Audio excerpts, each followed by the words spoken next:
Chapter relation and function के बारे में पढ़ाऊंगा। मैंने इस टॉपिक को 2 भागों में बांटा है। आज हम लोग सिर्फ रिलेशन के बारे में बात करने वाले हैं। नेक्स्ट वीडियो में मैं आपको फंक्शन के बारे में डिटेल में समझाऊंगा, सो वीडियो को लास्ट तक जरूर देखिएगा। सबसे पहले हम लोग देखेंगे रिलेशंस का definition. If A and B are two non empty sets then any subset R of A cross B is called a relation from set A to set B, that is R is a subset of A cross B. For example, let A equal to 1, 2 and B equal to 3 and 4. Then A cross B क्या हो जाएगा 1, 3, 1, 4, 2, 3, 2, 4.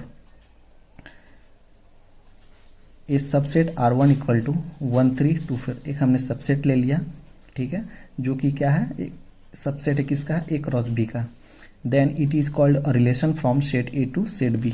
If AB belongs to R, then we say that A related to B, and if AB doesn't belong to R, then we say that A is not related to B.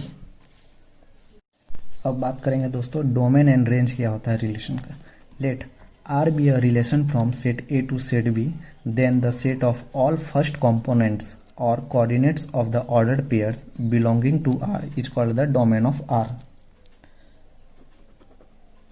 Thus domain of R equal to A such that AB belongs to R. इसका क्या मतलब दोस्तों, A such that AB belongs, किसी भी order pair का जो first component या फिर कोऑर्डिनेट वो क्या हो जाएगा, उसका डोमेन हो जाएगा। For example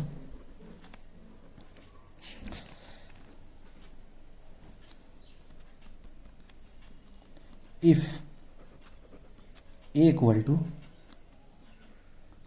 1, 3, 5, 7 and B equal to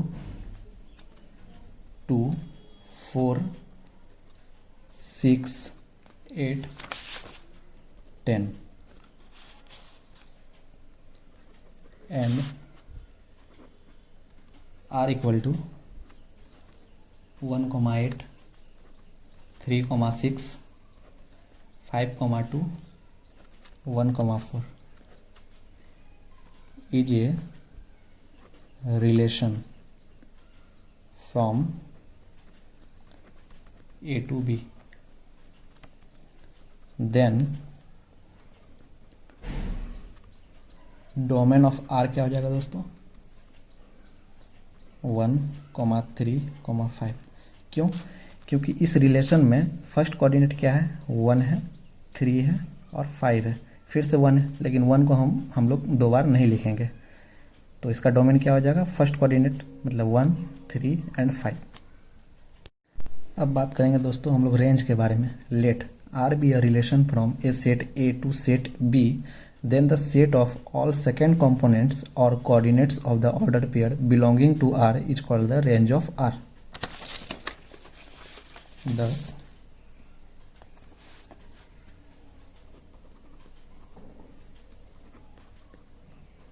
range of R equal to B such that AB belongs to R. Range क्या हो जाएगा दोस्तों, किसी भी ऑर्डर पेयर का जो सेकेंड कोऑर्डिनेट है, सेकेंड कोऑर्डिनेट क्या है B, तो उसका रेंज हो जाएगा B. For example let A equal to 1, 3, 5, 7 and B equal to 2, 4, 6, 8, 10 and we take a relation R equal to 1, 8, 3, 6, 5, 2, 1, 4 is a relation from A to B. Then हमने एक relation मान लिया, अब हमें इसका रेंज निकालना है, तो रेंज ऑफ R, जो R क्या हो जाएगा दोस्तों 8, 6, 2, 4। तो रेंज ऑफ R क्या हो जाएगा, सेकंड कोऑर्डिनेट, ये जो ऑर्डर पेयर है इसका सेकंड कोऑर्डिनेट क्या है 8, 6, 2 and 4, so range of R equal to 8, 6, 2 and 4। अब बात करेंगे दोस्तों हम लोग टाइप्स ऑफ रिलेशंस। सबसे पहले empty relation. A relation R on a set A is called empty relation if no element of A is related to any element of A, that is r equal to phi is a subset of a cross a is the empty relation. For example,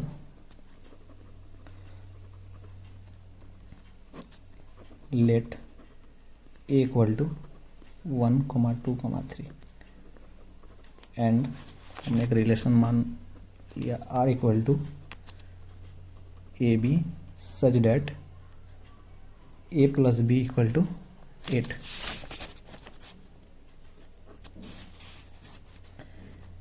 यदि हम इसको order pair में लिखेंगे तो यदि हम इसका सम करेंगे a प्लस बी वो 8 के इक्वल, तो एक भी ऐसा एलिमेंट नहीं है जो 8 के इक्वल आएगा।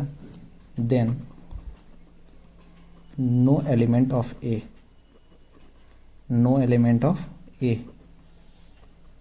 Is related to any element of A, so R is an empty relation.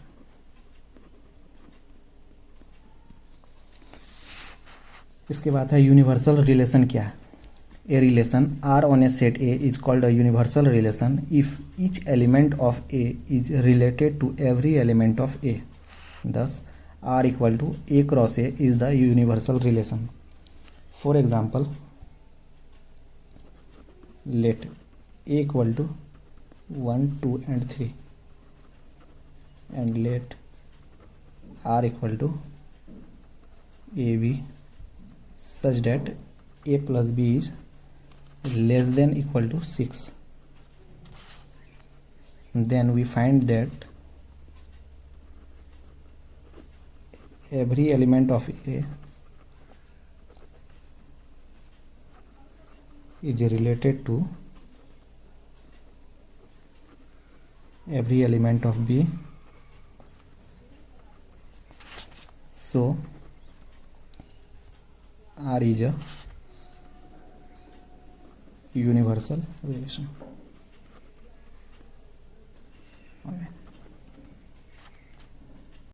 अब बात करेंगे दोस्तों कि रिफ्लेक्सिव रिलेशन क्या होता है। A relation R on a set A is said to be reflexive if every element of A is related to itself, that is R is reflexive a comma a belongs to R for all a belongs to A. For example, let A equal to 1, 2 and 3 be a set, then R equal to 1, 1, 2, 2 and 3, 3, यह कैसा relation दोस्तों? Reflexive. क्यों? क्योंकि यहाँ 1 का image क्या है 1, 2 का इमेज 2 एंड 3 का इमेज 3 है, so it is called a reflexive relation. इसके बाद आता है symmetric relation. A relation R on a set A is said to be symmetric if and only if AB belongs to R, implies that BA belongs to R for all AB belongs to A, that is A related to B and B related to A for all AB belongs to R. For example, let A equal to 1, 2, 3 and 4, then the relation R equal to 1, 3, 1, 4, 3, 1, 2, 2, 4, 1 is a symmetric relation on A। ये symmetric क्यों है दोस्तों? क्योंकि देखिए 1, 3 तो इसके just opposite 3, 1 है, 1, 4 इसके अपोजिट 4, 1 है, 2, 2 इसके अपोजिट भी 2, 2 है। तो यह किस तरह का रिलेशन है? Symmetric relation. इसके बाद आता है दोस्तों transitive relation. Let A be any set, a relation R on a set A is said to be a transitive relation if and only if A B belongs to R and B C belongs to R implies that AC belongs to R for all AB belongs to A. ठीक है, that is A related to B and B is related to C implies that A is related to C for all ABC belongs to A. For example,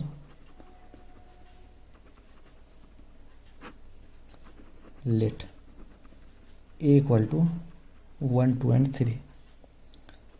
We take a relation R equal to 1, 2, 2, 1 and 1, 1 is a transitive relation.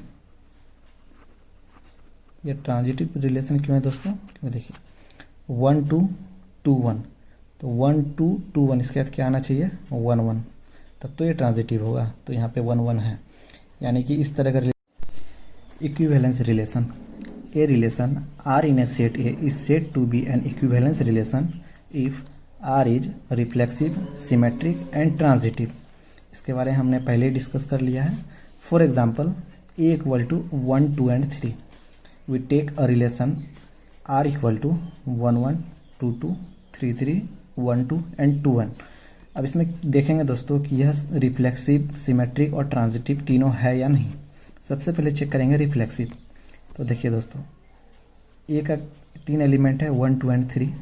तो इसका जो image आएगा order पे में, जो image आएगा यानी second coordinate जो आएगा वही एलिमेंट आना चाहिए, तभी हम लोग इसको रिफ्लेक्सिव रिलेशन कहेंगे. तो देखिए 1 का इमेज 1, 2 का इमेज 2 एंड 3 का इमेज 3, यानी कि यह कैसा रिलेशन है? रिफ्लेक्सिव. दूसरा, सिमेट्रिक है या नहीं. तो देखिए दोस्तों 1,1 इसको ऑर्डर पेयर चेंज करेंगे सेम आएगा, इसको भी ऑर्डर पेयर चेंज करेंगे सेम आएगा, इसको भी ऑर्डर पेयर में चेंज करेंगे तो सेम आएगा. अब इसको 1, 2 है तो 1, 2 का ऑर्डर पेयर चेंज करेंगे 2, 1, यानी कि यह कैसा रिलेशन है? सिमेट्रिक भी है. अब इसके बाद दोस्तों चेक करेंगे ट्रांजिटिव है या नहीं. देखिए दोस्तों 1, 2 है, 2, 1 है, यानी कि 1, 1 आना चाहिए, तो 1, 1 है, यानी कि यह कैसा रिलेशन है? ट्रांजिटिव ही है. अब तीनों तरह का रिलेशन हमें इस रिलेशन में दिखाई दे रहा है कि रिफ्लेक्सिव भी है, सिमेट्रिक भी है और ट्रांजिटिव भी है, यानी कि यह कैसा रिलेशन है? Equivalence relation. इसके बाद बात करेंगे दोस्तों एंटी सिमेट्रिक रिलेशन क्या होता है.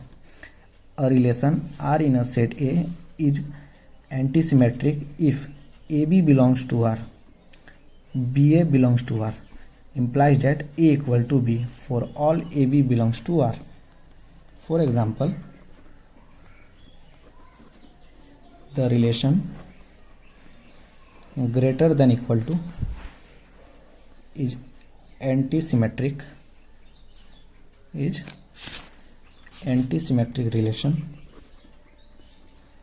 as A is greater than or equal to B and B is greater than or equal to A. This implies that A equal to B for all AB belongs to A. इसके बाद बात करेंगे दोस्तों हम लोग equivalence class क्या होता है. काफ़ी ज़्यादा इंपॉर्टेंट है, इससे एक क्वेश्चन भी आता है एग्जाम में. ठीक है, तो late R be an equivalence relation on a non-empty set A for all A belongs to A. The equivalence class of A is defined as the set of all such elements of A which are related to A under R. It is denoted by, इसको हम लोग इस तरह से denote करते हैं. ठीक है, डेट इज, ये क्या है? इक्विवेलेंस क्लास ऑफ A है. X belongs to A such that XA belongs to R. For example,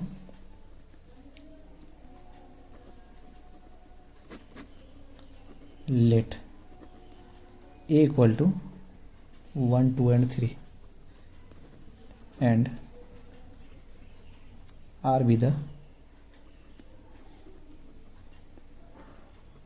equivalence relation on A R such that 1, 1, 2, 2, 3, 3, 1, 2 and 2, 1. हमने एक रिलेशन मान लिया जो कि क्या है? इक्विवेलेंस रिलेशन हो, यानी कि वह रिफ्लेक्सिव भी होना चाहिए, सिमेट्रिक भी होना चाहिए और फिर ट्रांजिटिव होना चाहिए. ठीक है, द इक्विवेलेंस क्लास ऑफ 1, तो हम लोग इसको इस तरह से डिनोट करते हैं.